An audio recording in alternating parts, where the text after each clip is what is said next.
I'm not sure where they're at on all these papers. Board Clerk, please read the first one for us. Mr. Superintendent, I'm sorry, did you have any comments? I mean, I know this meeting was a continuation of the other one, but, you know, I never asked when the board members made their comments if you had any comments. No, all my comments are made at the first half of the meeting. It's time for us to go into the discussion items. Board discussion? Yeah. This is Dr. Robinson's item.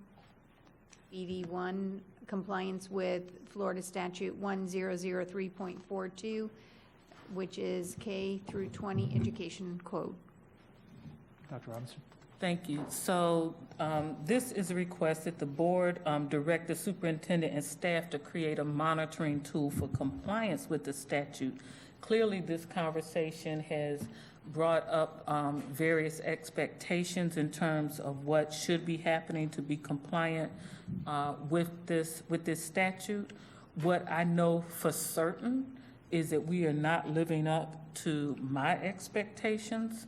For example, there are only 2 schools in Palm Beach County that I know. I'm not going to say there's not another one, but only 2 schools that are ensuring that all students learn the contributions of Africans and African Americans, right? It's my impression that there's even less with Hispanic studies. I don't know about veterans and gender studies. And then Holocaust studies has been, discussed vigorously today. So I think it's time, and I'm glad we're finally at a point where we have a board that will speak up and say, yes, we think that everyone's history should be taught to everyone. I think it's time that we ask staff to create a mechanism by which they will evaluate whether or not each school is doing so. Ms. McQuinn, then Mrs. Whitfield. Okay, I know that Mr. Tierney is going to fall apart. This is a very important, I think, workshop for the board to bring that entire statutory piece about African American history, all of them. I can picture the statutes now. I think that's important for all of us. And just as a reminder to principals then, so that we can have that discussion. And again, remember that had that been part of how a regional superintendent evaluates their principals, that's something that should have been there. So as part of that workshop, I'm sure that that's a comment I'll bring up. And I like to keep the evaluation simple, but when it comes to following statute, I think we need to have that as part of the workshop. So again, I don't know where it fits, but we know that we're into this equity discussion that we're going to have, and so I'm hopeful that we can bring that up to the top of stuff. Thank you, Ms. McQuinn. Ms. Whitfield? Thank you. I wholeheartedly agree. I actually had this conversation with, I think, every member of the administrative staff that I met with this week. So very, very glad to hear this. One thing that Mr. Oswald told me that I thought was really interesting was the contributions of the community with regard to the overview of the curriculum around Holocaust studies, that we have not had that level of support when it comes to African American and Latino studies. And I'm not even sure about gender studies. So I figured this would be a good opportunity to put out to the community, welcoming a review. If there's any organizations out there that do that kind of work, I think we could use that assistance. I think it's a very, valid thing to have the community let you know if your curriculum fills the gaps you're trying to fill and if we're doing a good job, especially for something as sensitive as these topics. Ms. McQuinn? And I'm afraid I'll forget, so I know that Mr. Oswald will remind us when we have said workshop. I've said this before. If it isn't tested, probably isn't taught. And at some point, when we have input into FSA or whatever the next title of the testing will be, if it's not tested, it won't be taught. All right, so in order to make sure that the superintendent understands what we'd like, are we all in agreement that we're going to have this workshop? That we'd like him to schedule this workshop? Is anybody opposed? Yes, Mr. Chairman, so it's really two things. I think the workshop was already in the works, but I think the piece that I heard loud and clear is moving forward on a monitoring tool to include potentially our evaluation instrument on the things that we value. And so I think that's something that's new is what I'm hearing from Dr. Robinson, and we will explore that. I'm not sure if we'll have something that clear ready by our workshop, which will be happening relatively soon, but we'll put it on a list of things to keep working towards. Thank you, Mr. Superintendent. Dr. Robinson, Ms. Sanders, go ahead. Yeah, and you may have said it when I stepped out, Latino studies, I'm sure that was mentioned. Okay, thank you.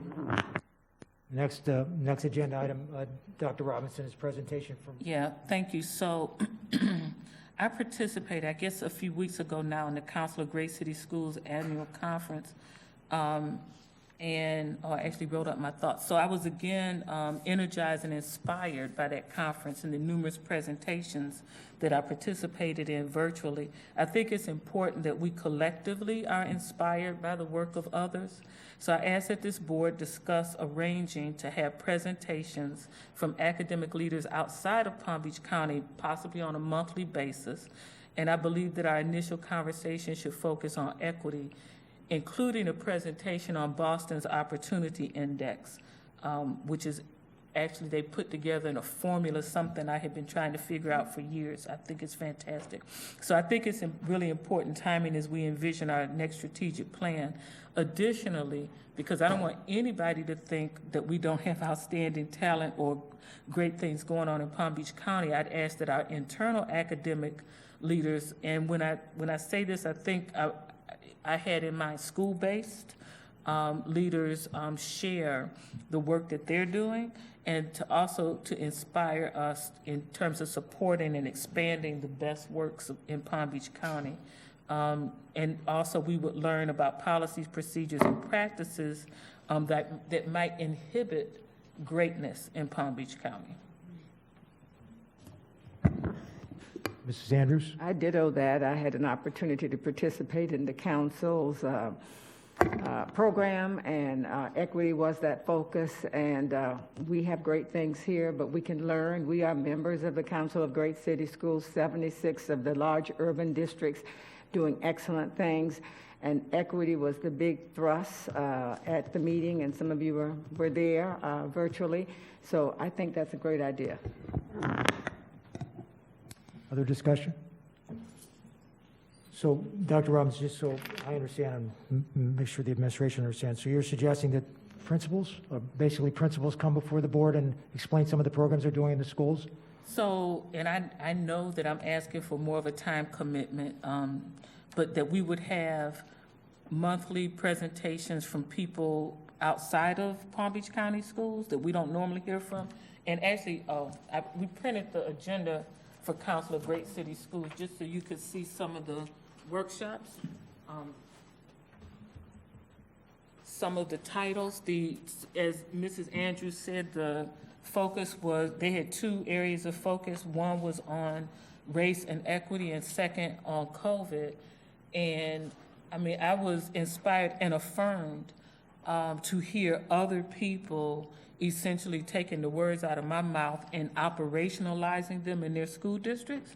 And so I think it would be good for us to hear how other school districts are in many instances outpacing us in some areas, but then also at the same time, we have people who are doing some outstanding things in Palm Beach County. I'm just gonna lift up one of my favorite schools. I'm gonna name two of my favorite schools.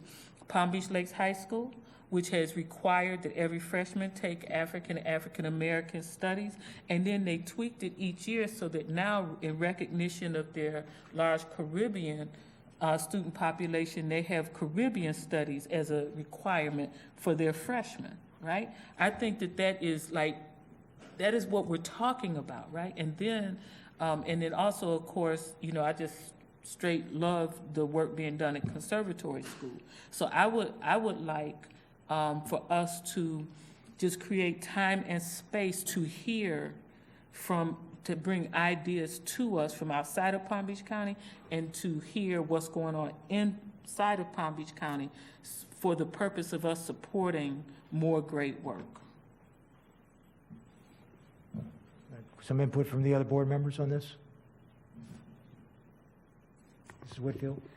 Are you thinking like a one-time conference or every month we do something? I'm thinking every month. Okay. That maybe every month we have maybe an hour and a half dedicated to hearing from leaders outside of Palm Beach County, and a similar time for leaders inside of Palm Beach County. And it would be so that anybody on staff could watch as well? Yeah, everybody could watch, the whole world. It would be YouTubed. Okay, I like it. That's cool. Anybody else? Ms. Sanders? I alerted Mr. Tierney because they, each year, usually they have a town hall, a student panel, and we had one of our students from Forest Hill High School. I'm hoping that after I alerted you, Mr. Tierney, somebody did something special. She was on that national panel with children from across the country talking about what it looked like here in Palm Beach County as it related to race, equity, and so on. So hopefully somebody followed up because we are participating. And that's someone we need to hear from Forest Hill High School. If you don't mind, I think one of the things that I think we'll be able to do as we go through the strategic planning process, we've already started reaching out to some folks from the Council of Great City Schools. I love the idea of highlighting some of the people in our county who are doing great work. So as we think about the trajectory of the strategic planning process, which is going to have many opportunities for the community to get involved, I think we can create sort of that monthly education process that can be part of that semesters long worth of work to get us to the summer. So I actually have that written down, and we've already started reaching out to some of the folks that we participated on with some equity conferences during the council and outside of that. So thank you. Thank you, Mr. Superintendent. Dr. Robinson, your last one, graduation requirements? Yes, thank you. And let me just say again, I would hope that we get a presentation on that Boston Opportunity Index and hear their story, because I think, like, we need to free our minds. We can't just say these magic words. We have to see in people and learn from people who walk the walk. So, okay, moving on. So interesting that Mrs. Andrews would mention that student town hall. So the student town hall at the Council of Great City Schools, there was this recurrent theme about ethnic studies.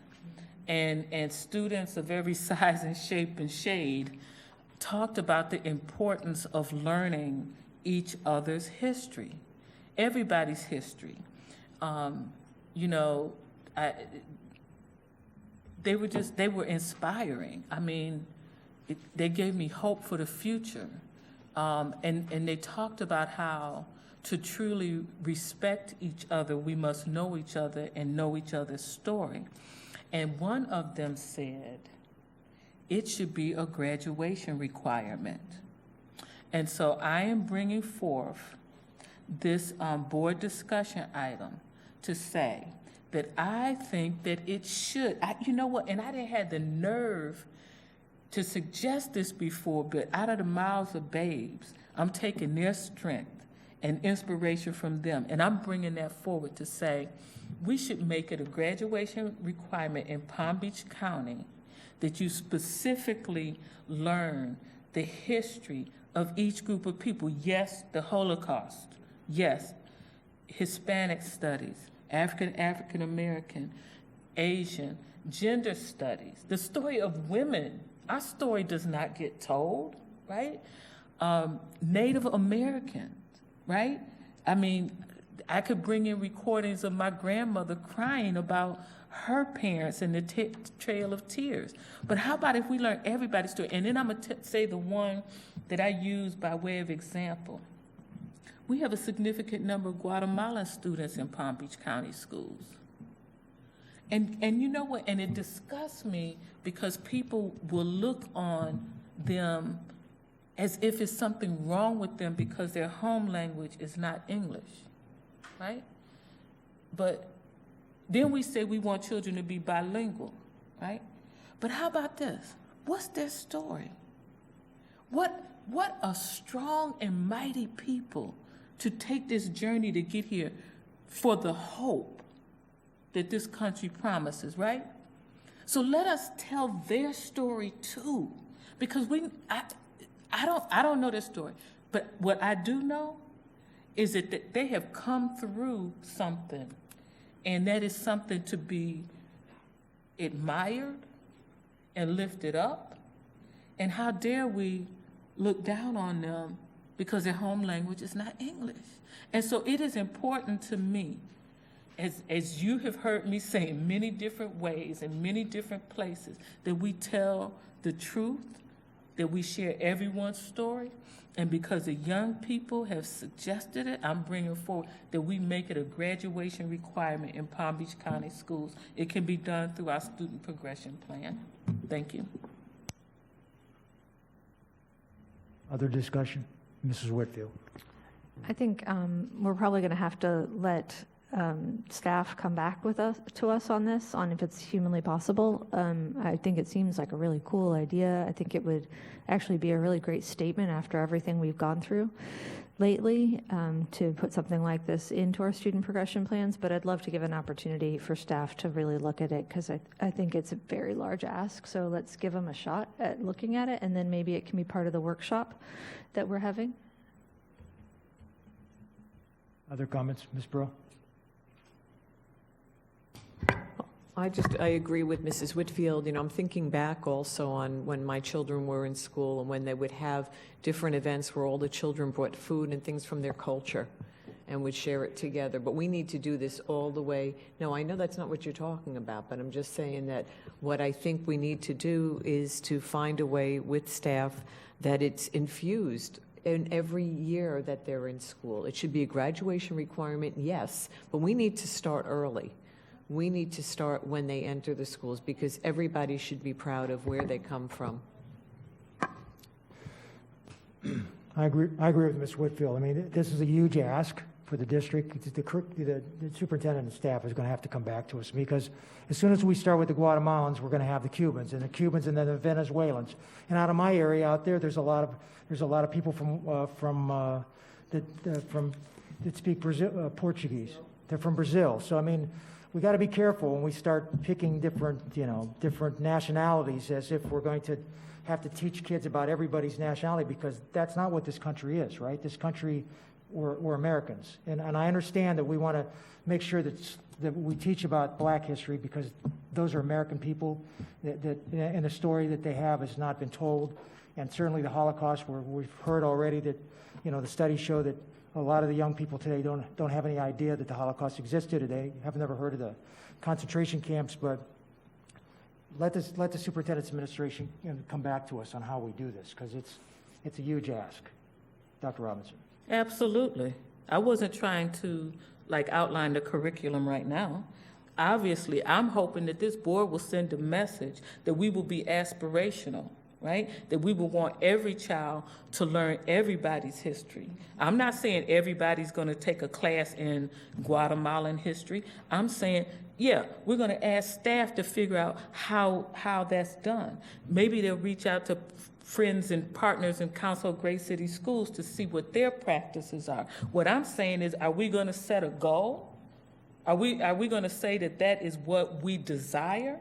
I'm not suggesting how we get there. That's why we have these experts, right? But I do want to say, as I have been talking about Black history, it seems my entire life on this board and for more than a decade prior to that, right? We've had this outpouring about Holocaust studies, which I appreciate.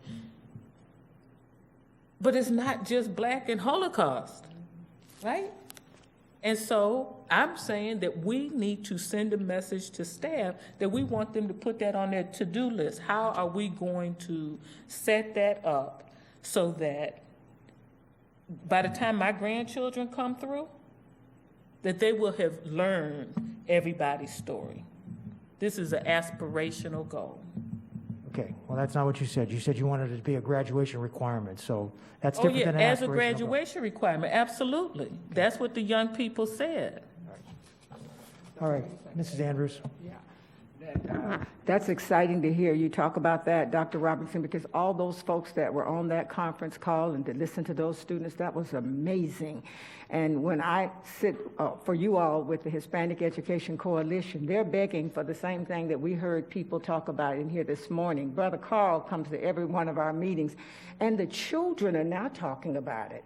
Why can't we get this done for us? The children are now telling you, as a board, as a school district administration and a superintendent, that this is what they want. And we have to listen to our children. And we've got to teach all of our children who they are and what their history is all about. So as they go on to take over this world, they will have the knowledge of where they come from and where they're going in life. So it was just amazing as I listened to those young people. And guess what? They're ahead of us, so we have to listen. Thank you. Doesn't the statute, General Counsel, doesn't the statute require Hispanic studies, and isn't that part of this? Dr. That is part of it. Yeah, so And instead of... we have it spelled out in policy 2.09, I believe, as well. Okay, so when we have that workshop on all of that, we can make sure that we figure out how we're going to incorporate Hispanic studies and all the other things, rather than differentiating by country, which is going to be difficult for us if we start going into particular countries. They can all be part of Hispanic studies, where we talk about the different countries, but to get into...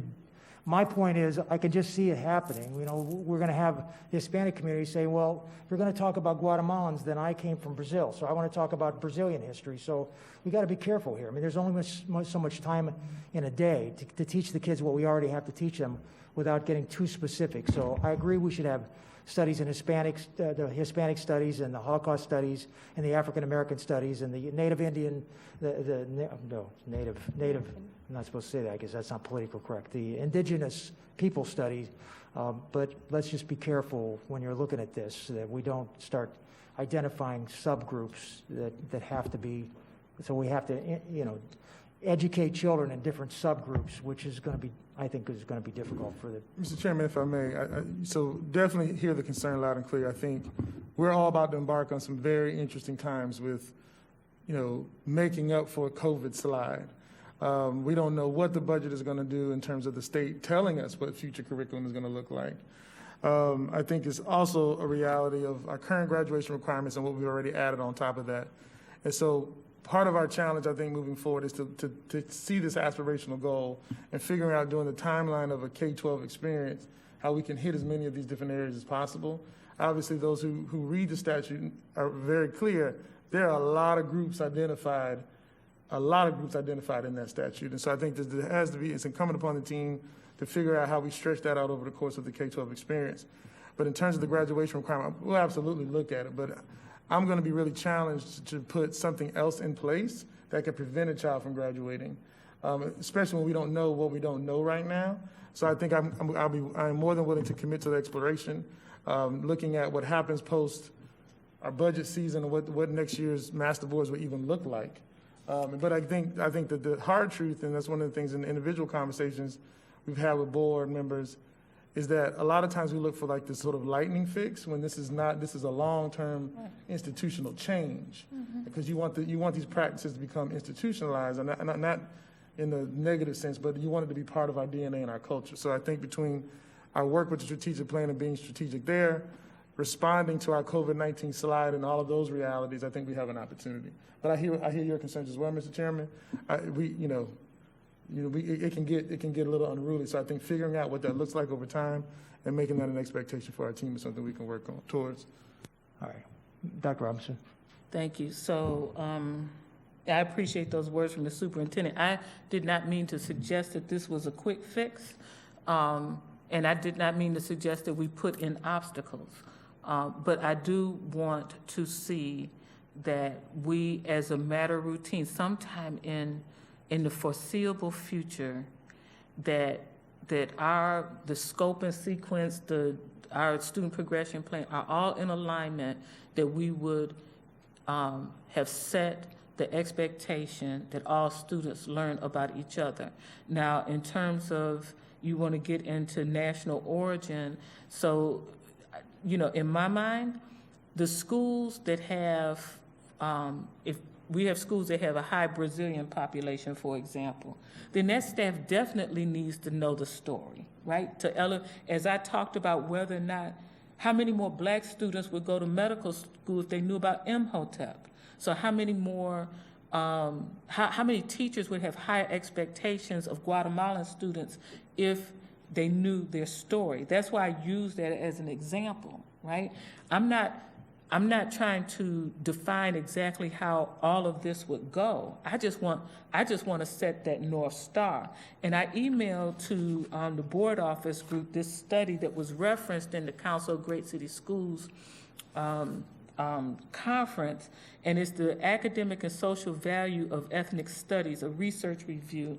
It was published by the National Education Association in 2011. The only thing I will read from it is, students who identified little with their ethnic origin tended to achieve poorly. So if you don't know who you are, you don't rise. Now, do we want our students to rise? I think we say yes. So this has to be part of changing how we do business in Palm Beach County.